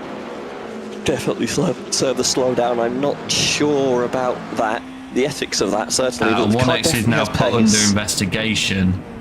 It's been put under investigation. So if I was Leon, I would be letting him back by. Unfortunately, if you let one past, I think you might have to let 2 past because Brody Maynard is right on the rear end of Brent Gorenveld and is probably not going to be too kind. If Leon is listening, I would say let him back through, and if Race Control are listening, I'd say tell him to let him back through because I'm sure he would rather have the opportunity than lose get a 5-second time penalty, whatever you would give him for that. But Brody Maynard trying to get by, and that was deep for Brody, was it, in the background? No, keeps it on the road. No more takers for pit lane at the front, so Jean-Paul Seaman pitting very off cycle with the rest of them. Daniel Morpy's been off the road. What happened to Daniel Morpy? Whoa! Also, this is a certified Blanchimont moment. Nearly held it in the Lamborghini. Ben Grunewald has just passed Leon, who's pulled over to let him by. So clearly listening in, or has been told by race control, move over and let him through. But that's a smart decision from Leon. His race isn't with Brody, because I think Brody's going to really struggle to make it to the end of the race here. Leon's got the outside line and isn't going to make it straight back by Ben Groeneveld. But I would imagine, given the pace, and there you go, look at the tyre difference, the grip difference for Leon as he tries to go around the outside and is shuffled onto the gravel, but is still alongside into the hairpin. He's going to try and stick it out. Yeah, this is going to be really difficult to complete the move. And he's going to have the inside line, and Ben Groeneveld's going to have to give it up finally as Leon gets by. But has lost a lot of time compared to what he needed to do, so probably should have realised sooner on and given up the position straight away. But remember, Brody Maynard may have to make into the distance. Yeah, remember Brody Maynard, they may have to make another stop. We're not sure if he can make it to the end from where he is. Because remember, he had to pit on lap 1 to repair damage, then pit a lap or so later than the rest of the field. I would be surprised, given that first lap pit. The most anyone's done on this stint is 12 laps. He'd need to do another 5 to make it to the end, I think, and I just don't think that's in the fuel tank he's got on currently. It's getting dicey back here. Sebastian just got past Wanto, as did Albert Primoz. Wanto was on his way out of the pit lane. We're going to throw up the number of pit stops again on screen for you. I know it takes up a fair amount of room, but it's really crucial at this stage of the race that we understand who has done 2 stops and who has only done the 1. And remember, Brody Maynard has done 2 stops but had to do an emergency stop on lap 1, so he's going to be struggling to make it to the end. Albert Preem, who came from towards, well, I think it was about 9th place in the end, but a difficult qualifying for Albert Preem, who is trying to recover.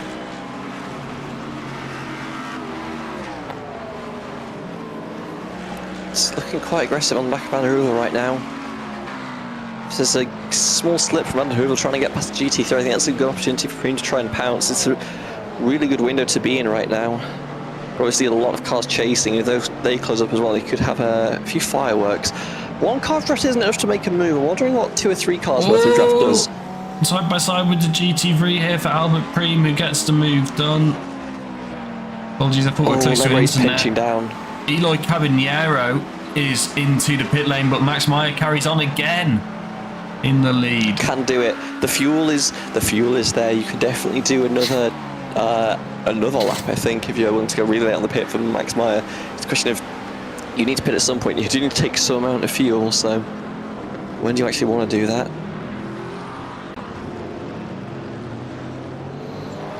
Stegeman right on the back of Ovale. Preem on the back of Van der Heuvel. There's a GT3 in turn 1 for Albert Preem as well. Oh, and Sebastian gets much better drive there on the racing line out of the hairpin. And Preem has to take a tight line into Eau Rouge. And is it going to be a slowdown? He was a long way over there. He was inbounds. Yeah, inbounds. And this is going to be a run here on Sebastian with BMW of Albert Preem. Pretty great straight line speed there, but still about 4 temps back. Did a good job. Drivers into the pits, and crucially, Brody Maynard coming in for a short stop at the end of the race. Like we said, Brody was unable to make it to the end. We thought he would be anyway, and it's 3 stops for Brody, and with that 20-second time penalty, I think Brody is going to be staring at a last place finish in this race, unfortunately. Or second last, maybe. Pete Preem's a little bit further behind. Certainly a gap working there. It's Preem not done with Van der Heuvel yet. Did a good job to conserve momentum through Eau Rouge last time, but even though they're offline, so able to get the momentum advantage through the corner, and the toe, you can close that gap back up. But once again, GT3 is going to play a factor here.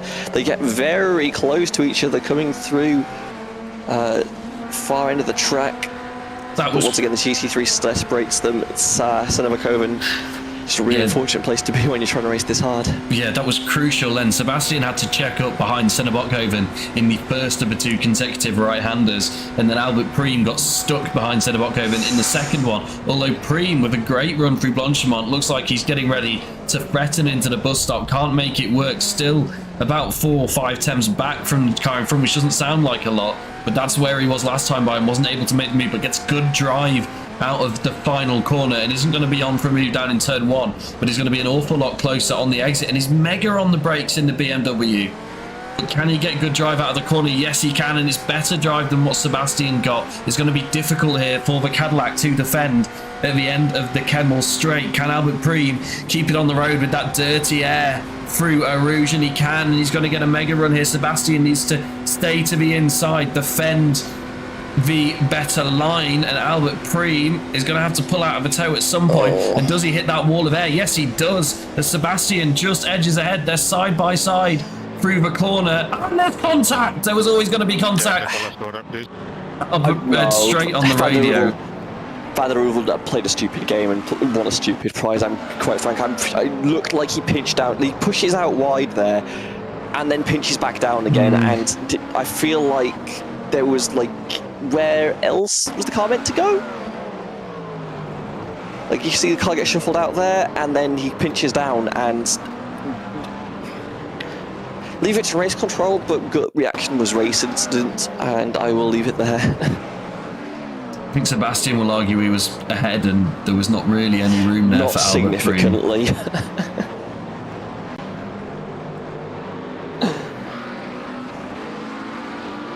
Ooh, Preem goes a little rally racing, and that's going to invite Varley in to have a look.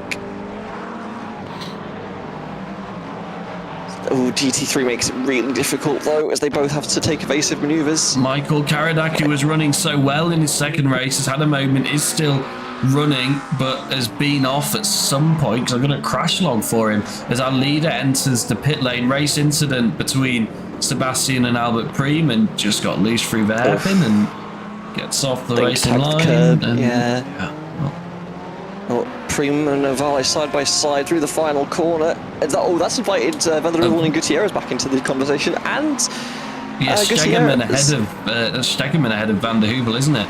But I think these two will be looking for Sebastian. Will be looking to try and get back by, and maybe his teammate to help him slot this back through. This is going to be five cars worth of draft, or 4 for Gutierrez, who's in the purple car in the back of your shot there, who's going to have a mega run on somebody presumably, but they're all going to get a chunk of tow here, and Daniel Morphy is in front of all of them into turn 5. Good luck everybody, you're going to need it. Sebastian goes defensive and through for Juanto Varley. Albert Preem isn't so lucky. Car 093 touched me in the braking and pushed me out. Whoa, straight along the road there. That was Alvaro Gutierrez. Thinks that he had contact with, I believe, Van der Heuvel. Hard to tell from that angle. Everyone's just lost their damn minds. That's all I'm going to say on the matter. This is from above, and looks like they both kind of held their line, to be honest. I think they moved into each other, but I just got that brief glimpse from that one camera angle. To be fair, Gutierrez doesn't lose out massively, so I'm not too worried about anything. I think that's going to be a no further action from race control, if I had to guess, to be totally honest. Albert Preem has lost touch with Varley. That's because Varley got past Daniel Morphy at the end of the Kemmel straight. The rest of them did not. That's going to put him under serious threat here from the Cadillac behind of Ruben Stegemann. Preem might be feeling the pressure at this point then. Sebastian's told to give the position back.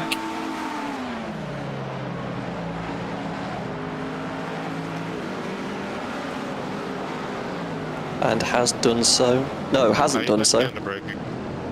The Why are we arguing with race control over radio? What is going on?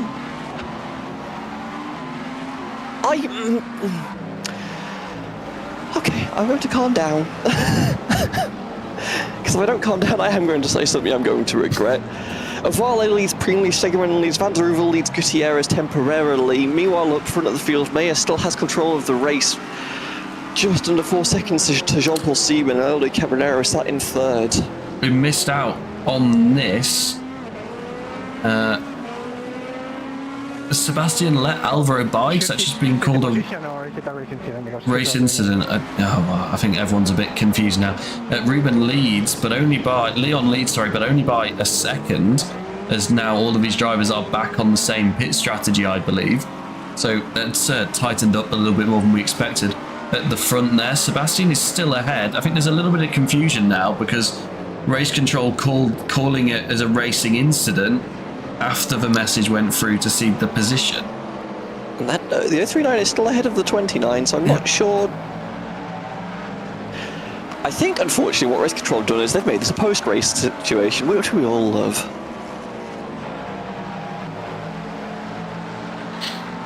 Not a racing incident. Oh boy. Oh boy. I'd point out that there are no race controller in the list of people that have lost their minds. 5 second time penalty for an illegal overtake, so that was all a little bit messy, wasn't it? Yes.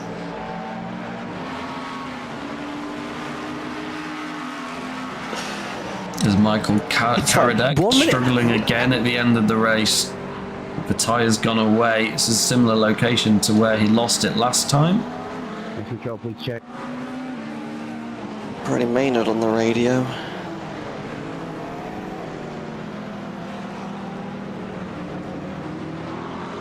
Brody not happy with that rejoin, understandably, as he has to slam on the brakes. I think Karadek owes Maynard a pint. Because I think what should have happened is they should have both ended up in the pit lane after that.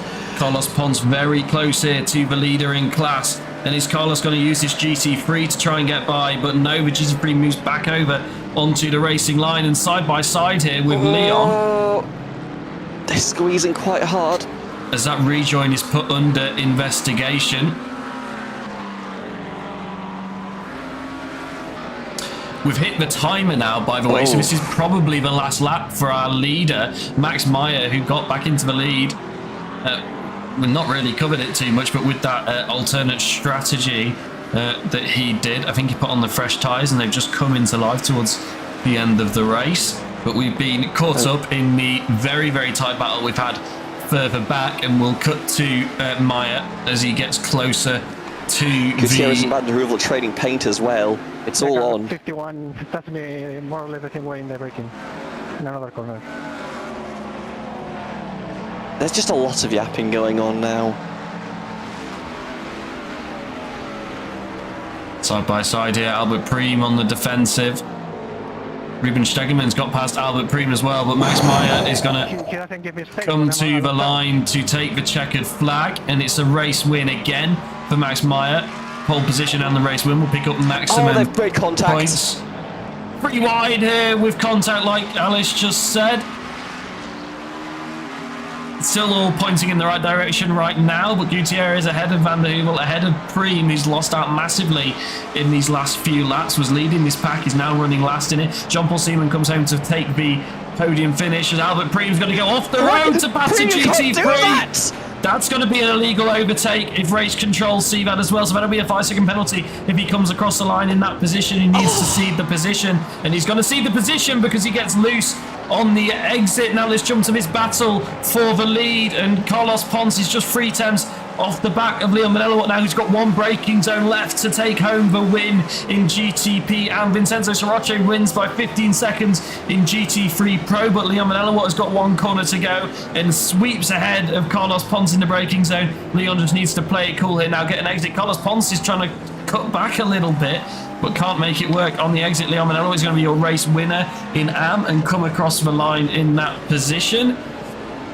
Carlos Ponce comes home in P2. Daniel Renek is 8 seconds down the road, but will come home in P3. Fabio Gibrino comes home in P2, and Daniel Morphy completes the podium in Pro. Casper Hu then, in his first race in GT3, wins in AM. It's unexpected, but he'll be very pleased with that. Senna Koven 13 seconds down the road, comes across the line. It's P2 for Senna. Melvin Gack is 7 seconds back and will complete the podium. Whew. An awful lot happening in those last few laps. Let's take a look at the contact that we were talking about. Oh, and Albert Preem got all loose, and that's what initiated the contact. And Sebastian saw the gap to dive through and did. And then, for some reason, Preem just decides, lol, somehow, I'm going up the grass. And... Sorry, no, this is the wrong thing. Yeah, this is further This is up. earlier on. This is... And Yeah. Alvaro was... Whoa! GT3 just at the wrong time, unfortunately, but Stegerman holds it together.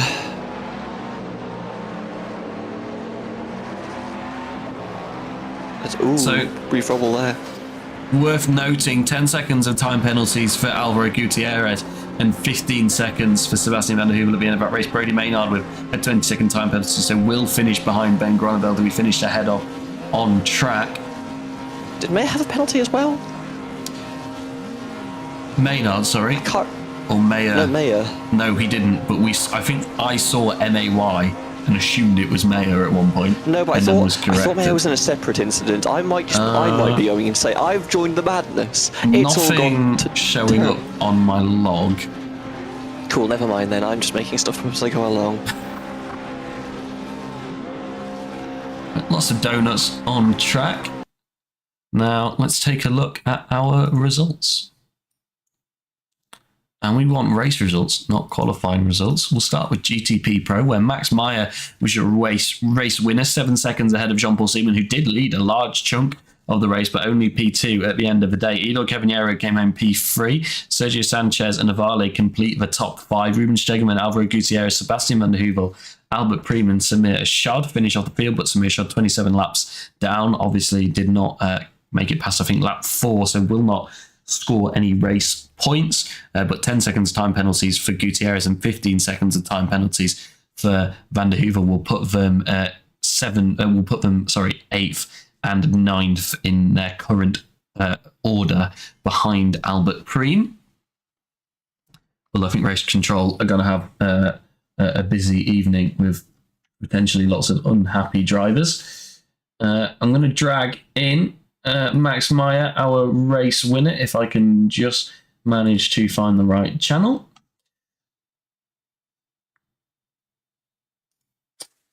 Max, congratulations, race win. I know Jean-Paul led a fair big chunk of that, but came home from pole position to win the race at the end of the day. Yeah, what a race. I didn't expect to win it after the first stint, I must say, because Jean-Paul's pace at the beginning, unthinkable to be fair for me. I mean, I was saving a bit to get an extra lap, but still, no chance. Yeah, we wondered because we kind of missed it because there was too much happening at the back of the field. But how did you actually get back by Jean-Paul? It was through the second pit stop because I think he short pitted the first one. Or right, let's say he took less fuel for his first pit stop, so his second stint was short, and my strategy was to go long always and just have a splash at the end, and that was basically the point where I crossed him at the end then at the pit exit.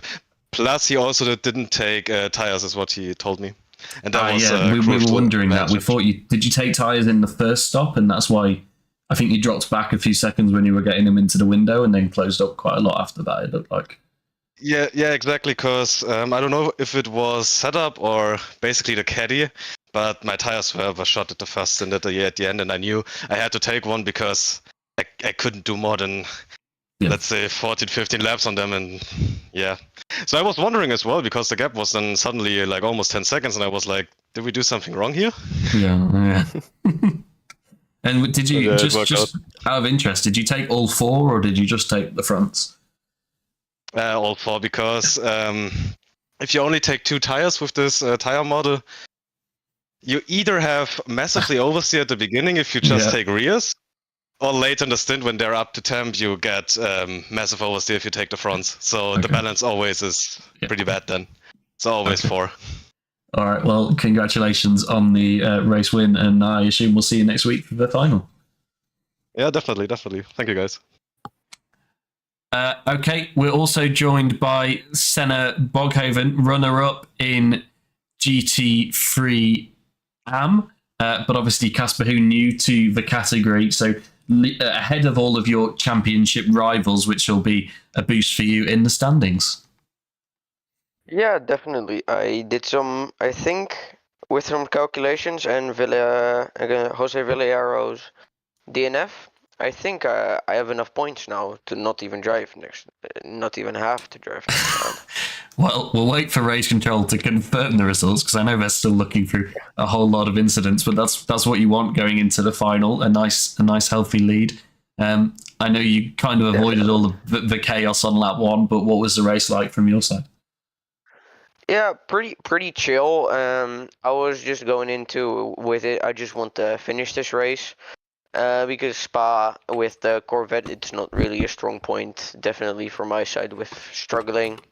But I kept it well on track, did what I had to do, and it was just a long way to the finish. Yeah, it felt like a very long race. I mean, I think you, like you said, you avoided most of the chaos, but there was an awful lot of close action today. But congratulations, and hopefully you can have a nice, relaxed race next week. Yeah, we'll see. All right, we'll see you next week. Right, we'll run you through the GT3 AM standings while we're here. Obviously, Casper, who took the win on debut in GT3. Senna Boghoven P2, Melvin Gatt complete your podium. Scholten, Sayan, Lemre, Jimenez, Medeiros, Bossi, and Reed make up your top 10. And most likely your points finishes. I think Villarejo, Boa, and Kron will all be outside of the 80%. Broadcast chat, we've just been told by Race Control that Senna is confirmed champ. So we just missed him, but congratulations on the championship, Senna. Yeah, you can hear the claps there. He'll be pleased. Round of applause. Yeah, he'll be pleased to hear that one, and means he can go into Portimao. Just have a fun day. Right, in GT3 Pro, your race was won once again by Vincenzo Soroche, whose championship rival was not here, and that is going to open up the championship massively going into the final round. Fabio Gibrino P2, Morpy P3, Kola P4, Ross P5, and Gerrits and Elmers make up your grid, but I believe those bottom three will also not make the points finishing things, and you can see the penalties coming through, and we'll keep you updated on them if they affect these results. So far they do not. It's just Karadak has picked up 20 seconds of time penalties, and Brody Maynard has picked up another 15. So and those two will still finish where they finish. GTPM then, our last field. Leon Elawat won the race in a tantalising finish, just half a second ahead of Carlos Pons, who was then about 9 seconds here of Daniel Renette. Nicoli Monti led most of the race on the primary strategy, but was beat out by the alternate strategy runners, who were able to get clean air early on and build up a bit of net time. Michael Karadak P5, Brady Maynard P6, Ben Groneveld P7, but Groneveld, as I see it, will now be promoted up to P5 ahead of Karadak and Maynard, and Pete Preens a lap down, finishes P8. Okay, we're back one more time this season for the finale at Portimao. It's a 90-minute finale, as we've had in the past few seasons, and it's going to be a super close race, and it's going to be super tight. We've got weather potentially as well at one point during the race, so we may see a little bit of rain, and we always get some good racing at Portimao. It's going to be absolutely brilliant. And I've just been told by Race Control that Meyer is confirmed GTP Pro champion as well. So congratulations to Maximilian Meyer. We'll try and have some graphics ready to throw up for you next week. But congratulations to the race winner and now championship winner as well. All right, thanks for joining me, Alice. I know you're getting a little bit stressed in that one. There was just so much nonsense that didn't. There was just so much nonsense that didn't need to happen this race, and I'm not sure what's going on, and I don't want to know what's going on because I'm worried if I find out, I'll incur some eldritch knowledge humanity was never meant to find out, and I will go actually insane as opposed to whatever the hell's going on here, which isn't great either. It felt like, you know, like the first race of the season when no one's done any multi-class for 4 weeks or something. and everyone's In just 4 months, a bit unsure. perhaps. But like And a lot of it was even also the nothing to the do with the multi-classing wasn't multi-class. the problem. multi-class Yeah, wasn't the I don't know what you're problem, talking. yeah, there was a little bit of it, but not the main problem at all.